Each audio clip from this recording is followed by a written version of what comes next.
Hello everyone, आज अपन discuss करेंगे the Hindu का आर्टिकल द साइंटिस्ट वो मेड मैंग्रोव्स अ बज़वर्ड। तो ये जो साइंटिस्ट है वो एम एस स्वामीनाथन है। और मैंग्रोव्स का डेफिनेशन अगर समझे तो ये कोस्टल एरिया के पास में रहता है।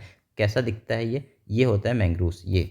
अब इसके मेन फीचर्स अगर देखें तो ये मोस्टली आपको फाइंड आउट करोगे आप इसको ट्रॉपिकल एरियाज और सब ट्रॉपिकल एरिया के बीच पे। ऐसा इसलिए होता है क्योंकि जो इनको ना सन रेज़ की बहुत ज़रूरत होती है। इसलिए ज़रूरत होती है क्योंकि ये सॉल्ट टॉलरेंट होते हैं और सॉल्ट को टॉलरेट करने के लिए इनको सन रेज़ की बहुत ज़रूरत होती है। इनका और भी कुछ फीचर्स है, जैसे ये विविपेरिटी मोड शो करते हैं। इसके अंदर क्या होता है, जो मैंग्रोव्स है वो जर्मिनेट करते हैं सीड को अपने ही ऊपर पे, यहाँ पे सीड को जर्मिनेट कर लेते हैं इस ऊपर वाले पार्ट में, नीचे लैंड में नहीं करते।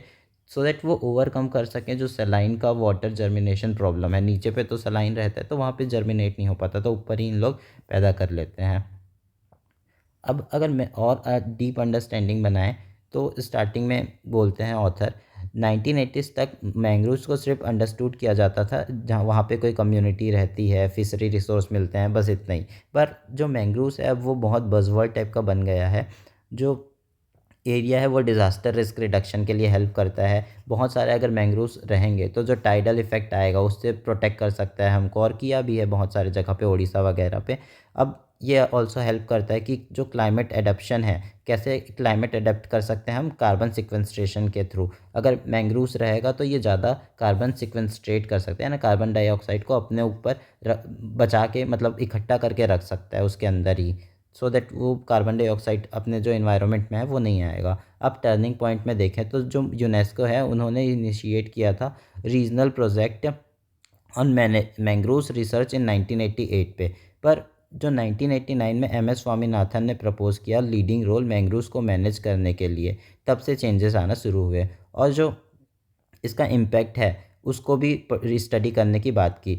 और ये at the climate change and the human response conference जो हुआ था टोक्यो 1989 में, वहाँ पे उन्होंने ये समझाया कि जो राइजिंग सी लेवल है वो क्लाइमेट चेंज के कारण हो रहा है और वो कॉज कर सकता है सेलिनेशन लैंड और वाटर रिसोर्सेज में। तो ये सेलिनेशन से रिलेटेड ही बात करेंगे, जिससे क्या होगा कि फूड प्रोडक्शन वगैरह का लॉस हो सकता है और उसको बचाने के लिए हमको कुछ करना चाहिए, और उससे एम्प्लॉयमेंट वगैरह भी जा सकता है। अब एम्प्लॉयमेंट की बात इसलिए करते हैं यहाँ पे एम एस स्वामीनाथन जी, क्योंकि उस टाइम मेजर चंक ऑफ जो पॉपुलेशन था वो फार्मिंग पे डिपेंड करता था और फार्मिंग एज ए एम्प्लॉयमेंट देखा जाता था, अभी के टाइम जैसा नहीं। अब जो साइक्लोन वगैरह है उसकी भी फ्रिक्वेंसी बढ़ेगी अगर क्लाइमेट चेंज होगा तो, और उससे भी हेल्प करेगा लड़ने में हमको मैंग्रोव से। एम एस स्वामीनाथन ने सजेस्ट किया काफ़ी सारा इमीडिएट एक्शन सस्टेनेबल मैनेजमेंट करने के लिए मैंग्रोव वेटलैंड का, और ये एक तरीके से प्रिंसिपल बना इकोलॉजी, इकोनॉमिक्स और इक्विटी के लिए।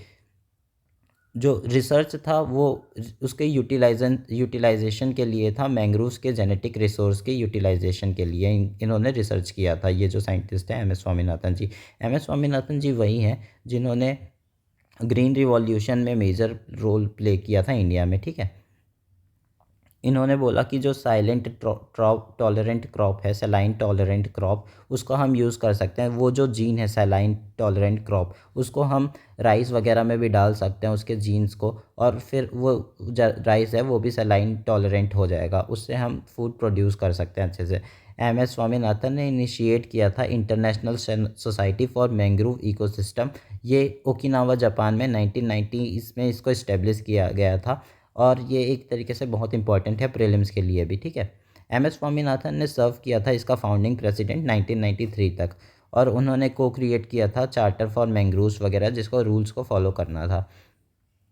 जो चार्टर था वो सर्व किया था मैंग्रोव्स के कंजर्वेशन एफर्ट वगैरह के लिए। और जो ISME है, that is international society for mangroves ecosystem, वो कंडक्ट किए थे असेसमेंट इकोनॉमिक और एनवायरमेंटल वैल्यूज़ क्या क्या है मैंग्रोव्स का, ये सब चेक किए थे। ISME ने, that is international society for mangroves ecosystem जो है, उन्होंने ऑर्गेनाइज़ किए थे बहुत सारे वर्कशॉप्स सो दैट मैंग्रोव्स को कंजर्व किया जाए और उसका सस्टेनेबल यूटिलाइज़ किया जाए। और उन्होंने बहुत सारे मैंग्रोव्स के लिए एटलस यानी कि मैप वगैरह भी बनाए थे।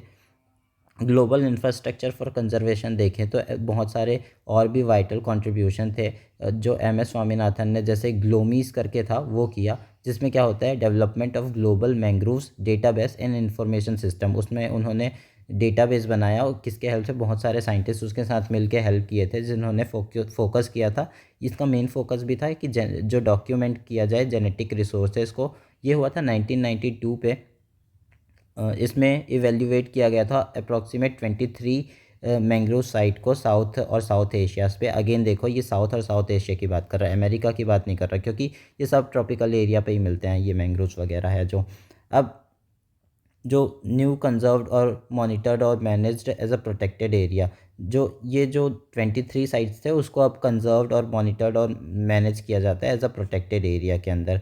अब नेशनल लेवल पे एम एस स्वामीनाथन ने क्या किया था, रिवोल्यूशनलाइज किया था इंडिया का मैनेजमेंट मैंग्रोव्स के रिलेटेड। इंडिया का जो हिस्ट्री है मैंग्रोव्स मैनेजमेंट में वो काफ़ी पुराना है 1783 के टाइम पे। हाउएवर उस टाइम जो प्रैक्टिस चलता था ना 1783 पे, वो क्लियर फॉलिंग का सिस्टम चलता था वहाँ पे, मतलब पेड़ों को गिरा दिया जाता था, ऐसे बहुत अच्छा कोई सिस्टम था नहीं।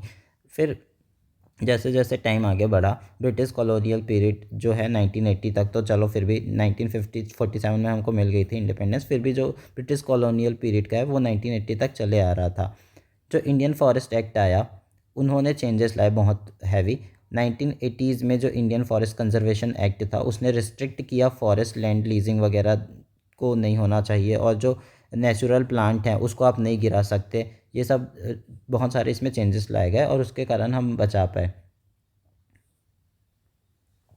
जो वर्किंग प्लान प्रिपेयर किया गया था ब्रिटिश के द्वारा और लेटर उसको फॉलो कर रहे थे स्टेट फॉरेस्ट डिपार्टमेंट जो इंडिपेंडेंट इंडिया के हैं, वो बहुत सारे अटेम्प्ट किए कि रिस्टोर कर सकें मैंग्रोव्स का जो क्लियर फॉल्ड एरिया है और यील्ड कर सकें, मतलब अच्छा रिज़ल्ट ला सकें, लेकिन ऐसा कुछ हुआ नहीं वो, और जो रिज़ल्ट था वो भी अच्छा नहीं आया। उसके कारण उन लोग क्या बोलने लग गए, जो ये डिपार्टमेंट के लोग थे, कि जो कम्युनिटीज़ हैं ना लोकल कम्युनिटीज़, उनको ब्लेम करने लग गए कि पुअर रिज़ल्ट आप लोग के कारण आया है। फिर एम एस स्वामीनाथन का रिसर्च फाउंडेशन है, एम एस स्वामीनाथन के ही गाइडेंस के अंदर की रोल प्ले किया यहाँ पे, और कुछ अलग अलग एक्टिविटी मेथड यूज़ किया, जैसे hydro ecological method of mangrove restoration जो है, उसको कॉमनली फिशबोन कैनाल मेथड भी कहते हैं।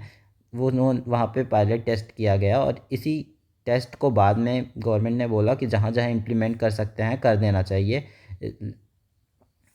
और ये जॉइंट मैंग्रोव्स मैनेजमेंट प्रोग्राम के तरह इस मेथड को इवॉल्व किया गया है। ठीक है, अब ये एक्चुअल में ये जो मेथड होता क्या है, फिशबोन कैनाल मेथड, बेसिकली एक टाइप का फिश टाइप के शेप में बनता है ये कैनाल। इस पे जो बहुत सारे डिपॉजिशन होते हैं ना वो इजी तरीके से हो जाते हैं, और जो पानी बहुत ज़्यादा आ जाता है अगर कभी कभी, तो वो चैनल के थ्रू ईज़िली निकल जाता है। तो ये बहुत अच्छा मैनेजमेंट सिस्टम है, उसके बारे में बात करते हैं और आगे देखते हैं। और इसको रिकमेंड किया गया था कि रेप्लिकेट करना चाहिए सूटेबल एरिया पे, वो तो अपन ने बात कर लिया। उससे क्या हुआ, रिज़ल्ट हुआ कि ज़्यादा इन्वेस्टमेंट किया गया सेंट्रल और स्टेट गवर्नमेंट के द्वारा मैंग्रोव्स के रिस्टोरेशन और कंजर्वेशन के लिए।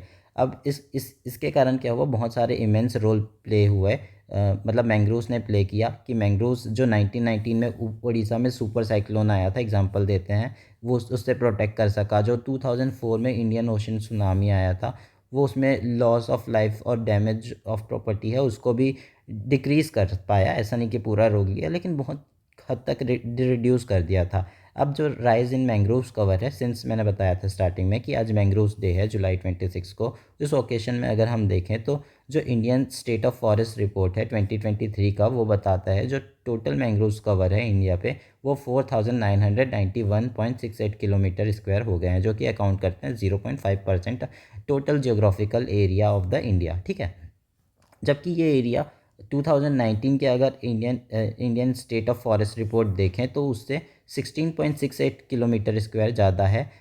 मतलब पहले से 16 किलोमीटर 17 किलोमीटर ज़्यादा मैंग्रोव्स एरिया है अपने पास। और भी अगर डेटा देखें जो प्री में काम आ सकता है, वेस्ट बंगाल पे 42.45% मैंग्रोव्स हैं, जबकि गुजरात सेकेंड नंबर पे आता है 23.32% के साथ, और अंडमान एंड निकोबार लास्ट मतलब थर्ड नंबर पे आता है 12.19 रखता है अपना मैंग्रोव्स का जगह। ठीक है, तो इतना ही था आज के वीडियो पे। अगर वीडियो अच्छा लगा होगा तो लाइक करना, सब्सक्राइब करना और शेयर करना। थैंक यू, इतना ही था। Thank you.